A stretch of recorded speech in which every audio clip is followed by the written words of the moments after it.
When setting up the HD receiver and TV, it's important to follow the steps in the on-screen guided setup.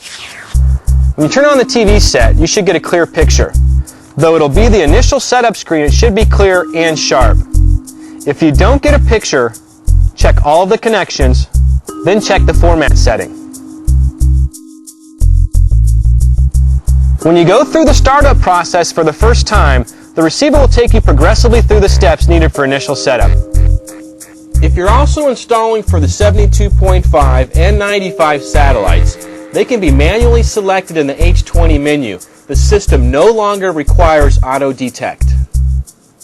After you've successfully connected and activated the H20, you'll need to teach the customer how to use their new high-definition DIRECTV receiver. Teaching the customer to use the H20 receiver is just like teaching them to use any DIRECTV receiver. At a minimum, you should make sure you thoroughly cover the following DIRECTV functions: how to turn the TV and DIRECTV system on and off, how to turn the volume up and down on the TV and entertainment system, how to use the input button, how to change channels, how to use the on-screen guide and select programming,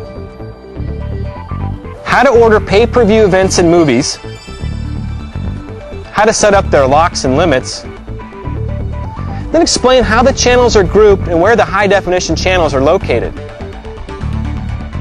Like always, have the customer demonstrate they can navigate through the system using the remote control. Alright, we've covered a lot of information in this video, so let's take a quick review. The KA-KU system uses MPEG-4 compression. This means we can send more digital programming in less space, so we can offer more high-definition channels than any other program provider.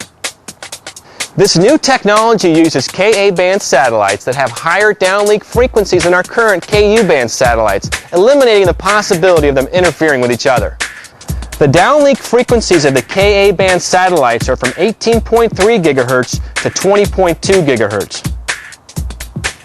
The ODU has a wider viewing angle, 2 multiple LNBs, and can receive signals simultaneously from satellites located from 99 degrees to 119 degrees. The ODU is slightly larger than the standard DIRECTV ODU, so the mounting location must be capable of supporting the heavier dish and the additional wind load associated with it. Special care must be made when making connections to reduce resistance and eliminate signals from outside getting into the cable. As in all installations, you need to use a meter to peak the ODU at 101 and 119, then lock down the fine-tuning mechanism, which allows you a 3-degree window to fine-tune. Connecting the H20 receiver to the customer's equipment is the same as the H10, so make sure you make the best connections possible. Check the test channels on all receivers to ensure the signal strength and picture quality is excellent from all satellites. As always, activate the system, educate the customer, and clean up your mess. As you can see, DIRECTV continues to lead the way in technological achievement and advancements that enhance the television experience for every customer. You should be proud to be a part of such a significant expansion of high-definition programming. I know I am.